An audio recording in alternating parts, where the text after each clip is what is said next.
All right, sorry about that. As they say, technical difficulties beyond our control, but we are now recording, and everyone can hear me all right? So we'll get going. Well, good afternoon. I'm Mike Serra. I'm the League's Executive Director. I'd like to thank you all for joining us today for this lunch and learn on New Jersey labor laws versus the Fair Labor Standards Act for seasonal and temporary workers. Obviously, a timely and some important information in light of the recent changes to the Fair Labor Standards Act. Today, we are joined by some friends of ours, some great resources from the Department of Labor. First is Assistant Commissioner Joe Petracca. Joe. Assistant Chief Natalie Custodio. We have Community Outreach Specialist Nicole Jacoby and Public Entity Liaison Joseph Kostecki. A couple of housekeeping notes before we begin. If you have any questions along the way, please put them into the chat box. If we have time, we can open it up at the end. C.R. Bradley, our research associate, is monitoring the chat box, and she'll be able to pose any questions along the way. We'll read them to the speakers.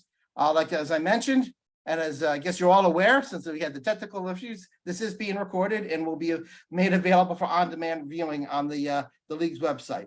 And let me just do a quick commercial here. Our friends from the Department of Labor, they're coming back. The DOL is coming back to do another lunch and learn next week, the 28th, on wage updates for public entities, wage and hour updates for public entities. So keep an eye out for that one, and be able to register for it. Again, that's the 28th. So I won't delay this any further. I'd like to thank our speakers for joining us today and providing this timely information to our members.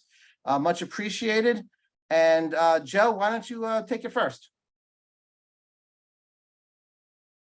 Thank you, Mike. Appreciate it. I'm going to defer to Assistant Commissioner Petracca if you'd like to make any opening remarks first. Thank you, Joe. Briefly, just really pleased to be here and pleased that the League is. Hey, Joe, I'm sorry. I don't know if are you muted? I don't think so. No, I'm not. I can hear him. We can hear him. Yeah. Anyway, I was saying that I'm pleased. Okay, never mind. It's fine. I got it. Okay. That I'm pleased that we were able to put this lunch and learn together and give everybody an opportunity to hear what the latest and the greatest news that we have to share with the League of Municipalities on at least the differences between Fair Labor Standards Act and the New Jersey wage and hour laws. And just briefly, I'm not going to steal Joe and Nicole's thunder because they have a lot to present today. Just think about, wanted to say that how important this was for us to have this get together, because I think that there are a lot of municipalities and a lot of individuals who were not aware that they were subject to both state law and federal law. And I know that traditionally they were only subject to federal law.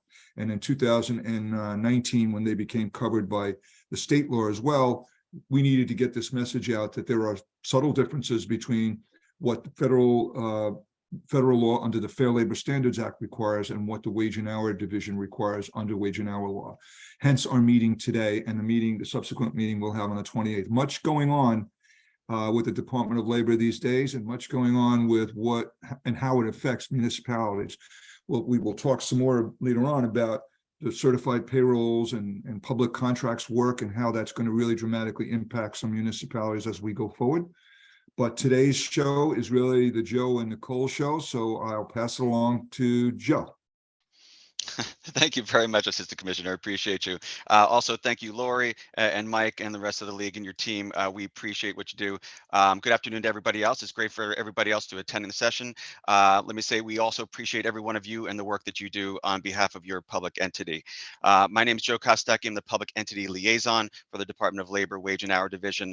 My job is just to be a point of contact for public entities, foster agency relationships, provide some guidance on public work projects, and address concerns and providing outreach such as this to guidance on labor practices for public employees, so who employees are now covered under the 2019 law, as Assistant Commissioner just said.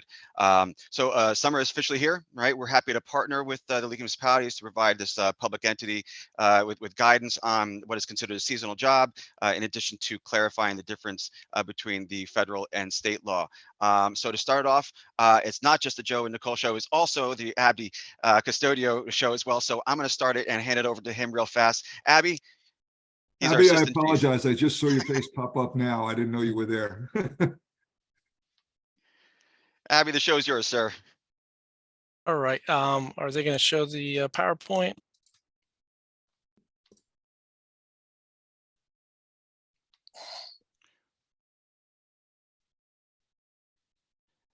Mike or Lori, can you share the PowerPoint, please? Otherwise, we can share. You can do a shared screen. You should be able to share it. Okay.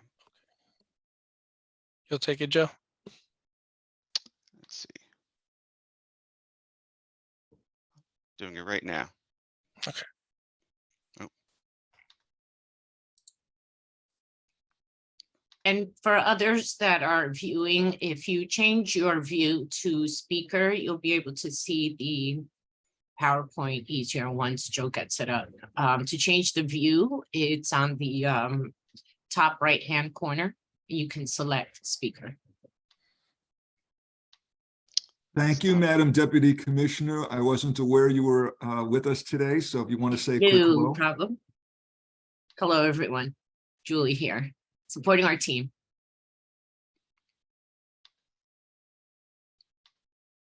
Okay.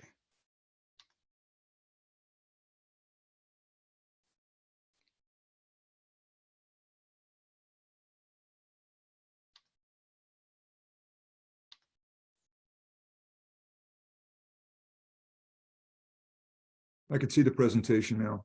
If you want to maximize it, you can do that. Go to from beginning right there on the left-hand side. Click. Thank you, Abby. All Mhm. right. Well, we've already done the introductions a little bit on with regards to the comparisons between the what we're going to touch base upon today. I'd like to go to the next slide, but as we go, we're going to touch base on a couple of the definitions that we'll also touch base on. There's another aspect of the seasonal employer, what the definition is, and you'll probably say, well, why are we talking about seasonal amusement? Because we want to make a presentation on some of the differences that are occurring within our law and the Fair Labor Standards Act. So the first part, we're going to touch base on the definition of employment of seasonal amusement occupations. And I'll let you guys read that, but some of the key indicators as you look at in this aspect is what is a seasonal amusement occupation. And so we see in the first part, it means any activity as an employee in an establishment which is exclusively an amusement or recreational establishment provided. It does not operate for more than 7 months in any calendar year. And then, as you will see in the bottom part, in the next one, there's a time frame aspect regarding to this criteria. There's important as we look into as we look further into certain definitions of what it means to be a seasonal amusement occupation or seasonal amusement employer. And if we go to number 2, the seasonal amusement occupation includes, but is not limited to, amusement rides and amusement devices operators, cashiers who sell tickets for rides and devices, and operators of gaming concessions. And we know that none of our government entities own or operate amusement rides, but we just want to make sure and make clear what is a seasonal amusement occupation. Next slide, please. So within the criteria of the seasonal amusement occupations, we have the minimum wage standards, where employees engaged in seasonal amusement occupations shall be paid at least minimum wage rates. And when there are some overtime exemptions, where employees engaged in seasonal amusement occupations shall be exempt from overtime provisions of the Act. And then in the smaller bold, we wanted to make a note of it, that individuals, minors under the age of 18, they are exempt from being paid minimum wage, except when there is a wage order. And we didn't go into a lot of details of what the wage orders are, but if any of the municipalities would like to get in contact with us, we'd be willing to share that with them, because if not, we'd be here quite some time. So we'll go into the however in the next slide.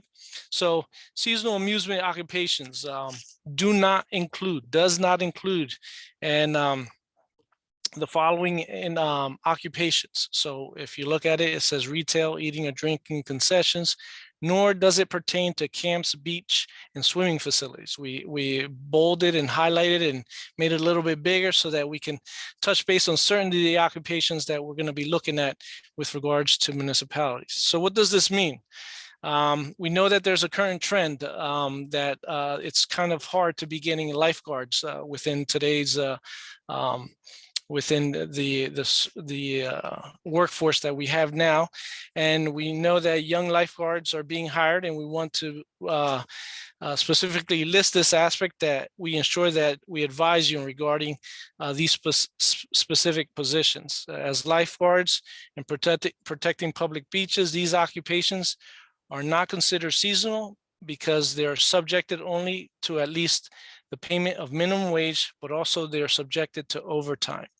So when we look at it, the seasonal amusement occupations does not, and we'll go into the next slide, does not slowly focus on the occupation. It is focused on the establishment, and we'll see it on here where it says a state municipality is a year-round establishment, and thus, unlike USDOL's policy, an employee cannot be considered employed in a seasonal establishment. So when we look at, for example, lifeguards are a seasonal occupation, but because they fall under the municipality that governs it, they would not fall under the exemptions of the overtime. I will pass this on to Joe to continue with the following slides. Thank you, Abby. So let's talk a little bit of this overtime and comp time. Some days are longer than others, and as we just mentioned with Abby, there are shortages with lifeguards a little bit. So in a normal work week, they may exceed 40 hours. Minors can, under the new law, have over 40 under certain restrictions. However, those 10 hours are subject to overtime. There is a difference between the federal law and state law. United States Department of Labor does not recognize the federal law. The New Jersey law does differ on this matter. So whereas we do show a USDOL fact sheet as number 8 right here, the state does not have one.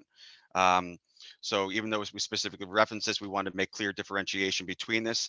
The New Jersey Department of Labor does not recognize this, and therefore positions such as lifeguards must be paid overtime. They cannot be paid compensatory time.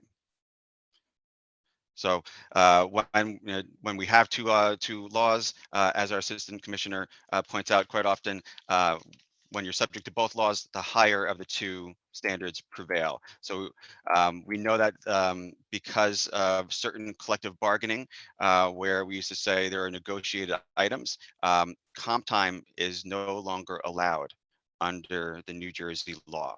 So that expands just past the lifeguards. It does take into consideration other collective bargaining units. So if you have any questions on that, please reach out to us as well. I'm going to hand it over to Nicole. Great. Yeah, thanks, Joe and Abby. And here on this slide, I'm going to talk about an exemption to the New Jersey minimum wage. And this specifically states that employees at summer camps, conferences, and retreats that are operated by any nonprofit or religious corporation or association are exempt from the minimum and overtime rates during the months of June, July, August, and September. So this specifically applies to that time period during the summer. So it would only apply whether you're in June, July, August, and September. So we can move to the next slide, Joe, please. And on here, we're going to talk about some jobs that minors can do and a few restrictions to help keep them safe. And if a minor is 12 years old, they are able to work in agriculture. So that's the minimum age for any minor working in agriculture. And minors who are 14 to 17 years old are permitted to work as volunteers for nonprofit organizations such as Habitat for Humanity. Typically, minors are exempt from working in construction or roofing, but there is an exception for a nonprofit association like Habitat for Humanity. And at 15 years old, a minor can work as a lifeguard, but there's a special exception with this, and they can only work as a lifeguard at a private swim facility. So that would be an example of a condo association or a private pool. But when they turn 16, then they have the additional option to work at a public beach. So we just want to make that distinction for lifeguards, that they can work at a public beach when they're 16, but if they're 15, they have to work at private school facilities, or private swim facilities. Or a condo association, something of that nature. And at the bottom here, we talk about how minors who are between 16 and 18 years of age can be employed in seasonal amusement or restaurant occupations or any other occupation not specifically prohibited by law or deemed hazardous. So that specifically is our child labor laws. We want to make sure that children are not working in hazardous working environments. And at 16 and 17 years old, minors have more options of the different kinds of industries that they would like to work in. So as Joe had mentioned before, the child labor law recently changed for 16 and 17-year-olds specifically, where they're able to work more hours during the summer months, during the period after the last day of school to Labor Day during the summer. And so they're able to work up to 50 hours per week instead of 40 hours per week like they are during the school year. But we just want to note, if they are working up to 50 hours per week, they're eligible for overtime in those industries with a wage order, as Abby had mentioned in a previous slide. And those industries are all on our website too. You can find out some more information about those. And we can also answer any questions that you may have as well if you reach out to us through email or through the chat here today at our presentation. But I think we're ready to move on to the next slide, Joe. So if you'd like to move it forward, thank you very much. And on this slide here, we're going to talk about in a little bit more detail the hours of work restrictions for 16 and 17-year-olds.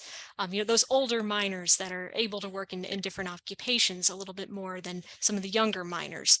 And this slide specifically talks about working hours during the summer months. As you can imagine, minors are able to work a little bit later when they're out of school and they're on summer vacation, or if there's a spring break or Christmas break in the winter time, where they don't have to worry about getting up for school the next day very early. So for 16 and 17-year-olds, they can be employed after 11 p.m. during any vacation season and on days that do not precede a regularly scheduled school day. And with a special written permit from their parents or legal guardian stating the hours that they're permitted to work. Minors between 16 and 18 years of age may also be employed in a seasonal amusement or a restaurant occupation after 11 p.m. and following 12:01 a.m. of the next day, if that employment was a continuation of the workday that began before 11 p.m., either during the regular vacation season or work days which do not begin on a day that precedes a regular school day, with a special written permit from their parents or legal guardian stating the hours that they can work. In no case, however, shall minors between 16 or 18 years of age be employed after 3 a.m. or before 6 a.m. on a day that precedes a regularly scheduled school day. So here we just want to emphasize that minors are able to work a little bit later during the summer season, but when they're working during the school year, we want to make sure that school is the priority and that they're able to attend school and also work a little bit after school hours if they'd like to make some income for themselves too. So you can move on to the next slide, Joe, please. Thank you. And this is very exciting. This is our new process for working papers. Hot off the presses, just came out on June 1st, 2023. So we are rolling this out and helping to educate employers about how to apply for this new online streamlined process where they can hire minors. And it comes at a perfect time, especially when school is just out of session. A lot of schools have been letting out over the last couple of weeks. So a lot of businesses are looking to hire minors for this upcoming summer season. So this new process is totally online, totally digital. It's very modern and updated. And the previous process was that minors would have to fill out a paper application and go to their doctor, go to an officer from the school to sign off and approve of their working papers as well. But now the process has been streamlined, and it's just between the minor, the employer, the caregiver, and the New Jersey Department of Labor, and it all happens online. So I'm going to walk you through these 5 steps here of how employers can register for this new system on our website. And it's very exciting. We're getting a great response from a lot of employers so far that are using the new system. So first off, teenagers and their employers would each go to myworkingpapers.nj.gov to get started. And then employers would receive a unique 8-digit code when they register, which they share with every minor that they want to hire. Next, the minor would complete the online working papers application. They would enter in their caregiver's name and email address and the employer's 8-digit code, which would link the application to that specific employer. And then emails would prompt the employer and the caregiver to complete their portions of the application and sign off. Last, the minor would begin working when their application is approved by NJDOL. So this whole process happens online, and we actually have an email address that we can give you if you have any questions when you're filling out this online application that can give you some help. And we have a phone number too that can also provide assistance too. So I can share that in the chat for anybody who's going through this new process to help make it a little bit easier for them if they run into any roadblocks. But Joe, you can move it forward to the next slide, please. That's all. Yep, that's it. Yep, I'll turn it back over to you. Hey, Joe, if I can just end one comment about the presentation about the child labor that I think we want to let folks from the municipalities be aware of, is that even though New Jersey's child labor law permits working of minors 14 and 15 years old to work 50 hours a week in the summer, the federal law does not. So there's one example of where the Fair Labor Standards Act has a stronger restriction than does the state's labor child labor law. And if you're subject to both, and in this instance, most municipalities, in fact, all municipalities would be subject to both federal and state laws. So municipalities could not work minors in excess of 40 hours a week during the summer because of 14 and 15-year-olds, because that's not permitted under the Fair Labor Standards Act. Anyone over 15, there is no restriction as to their hours of work. Just wanted to make that point in case somebody was thinking it was okay to work minors 14 and 15-year-olds up to 50 hours a week. Thank you very much, Assistant Commissioner. We appreciate that. That concludes our presentation. We thank everybody for joining. If there are questions, I know that there's a few questions. I'm not sure if we want to address them through the league. Sure. Thanks, Joe. Sierra, can you? I responded to one, and I know there was a question on whether it applied to a public pool, but so why don't we do that one first? And Sierra, if you can, after that, can you follow up with the others? So the first one is you were talking about the pools, and I know there was a distinction made between private pools for age 15, but I guess the question was on public, from Jennifer, was regarding public pools. So could you clarify that point? You want me to answer that, or I can answer that, or Abby, anyone? I mean, a public facility would be a pool run by the municipality. That's a public pool. A private pool would be a pool that has, for instance, in a condominium association, or a private pool where you can have a minor work as a lifeguard under the age of 16. But in a municipality, the answer to that would be they have to be 16. So, or at a beach, as Nicole pointed out in her presentation. I think also there was a question in the chat about whether or not summer camps that are run by a municipality are considered the summer camps where there is an exemption from overtime. The answer to that is no. We were talking about summer camps, to the traditional kind of summer camps that run in a non-for-profit environment. Not, again, here, the distinction being that, and I think we should point this out, that, and I think it was mentioned in the slide about how the U.S. Department of Labor took a policy position that certain beaches, a beach, for instance, might be considered an establishment as far as they were concerned. And that changed the longstanding policy at USDOL, where the same as the state, where they said that a beach, if it's part of a municipality, is not a separate establishment, it's part of that municipality. They changed that policy sometime a few years ago. And as a result, some municipalities took that as an option. At the time, they were only subject to federal law, and they took that as an opportunity not to pay their lifeguards overtime. Now that they're subject to both federal and state law, and the state law does not provide that exemption for lifeguards, because we do not consider a beach a separate establishment from the municipality. We've never made that distinction as a matter of policy, and our law does not specifically say that it does. And so as a consequence, you have to now abide by both laws. And since the beaches are part of a municipality, if it's run by a municipality and operated by the municipality, it's the entire establishment that's considered when we make a consideration for the exemption, not what an individual does within that establishment.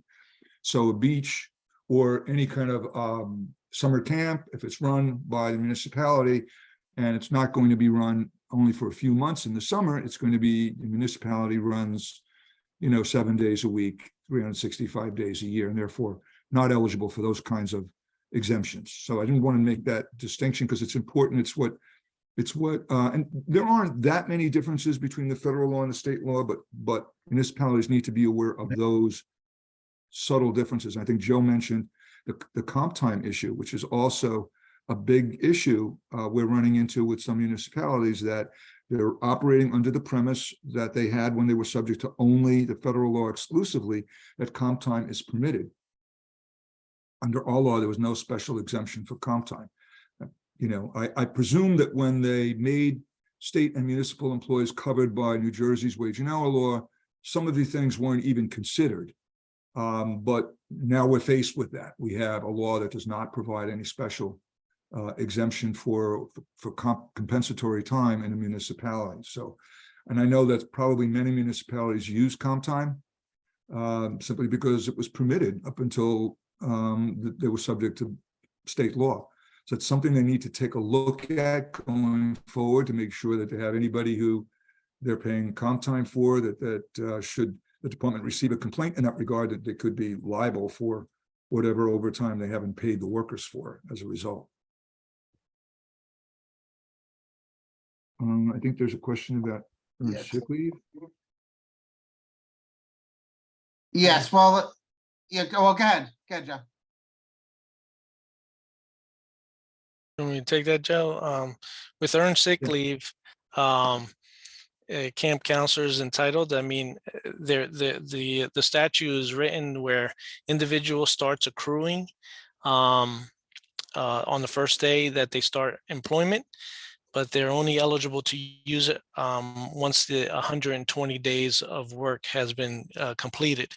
So it depends on how long that camp counselor is going to be working, that if they'll be eligible to use it or not. But everyone is eligible for earned sick leave, as long, and then the eligibility to use it is the 120 days. So it all depends on how long they would be working to see if they would be eligible to use it.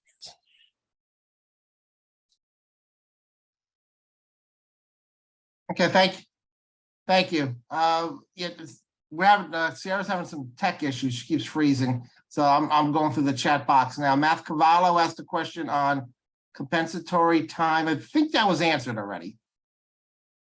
Right? And let's see, the next is I think we could provide, I think one of the questions was about providing the slides. I think we could provide it through Right. through you to the members. right. What we can do is we'll post this. We'll post the slides along with the video. And you answered the sick leave question for counselors. Let me open it up to the floor. If there's any unanswered questions, if anyone from the audience, you want to unmute yourself and ask, we could deal with it now.